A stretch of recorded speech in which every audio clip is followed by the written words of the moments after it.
Le second enjeu, c'est l'enjeu de la transition écologique qui vient réinterroger aussi la mobilité solidaire dans le cadre d'une transition plus juste.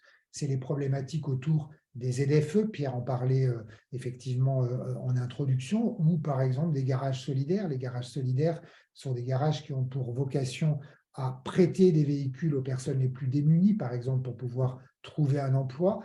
L'objectif social est totalement rempli. En revanche, ces véhicules sont parfois d'ancienne génération et plus polluants. Comment est-ce qu'on fait justement pour concilier la équité de justice et transition écologique?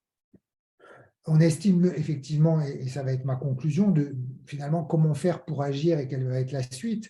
Mais on estime effectivement que la LOM a proposé des outils, mais que certains sont encore à développer. On parle beaucoup de plans d'action en faveur de mobilité solidaire. On voit bien que sur les territoires, ces outils-là n'ont pas encore été développés, utilisés, pris en compte. Et puis nous, on estime aussi au labo qu'il y a un autre champ d'action, sans doute à plus long terme, mais qui est essentiel, qui est celui effectivement de l'éducation, de l'apprentissage, celui qui permettra aussi de ne pas de dépasser finalement ces tensions qui peuvent exister, notamment dans le champ de l'inclusion et de la transition. Et la question de apprendre la mobilité est un sujet qui évidemment est un sujet essentiel.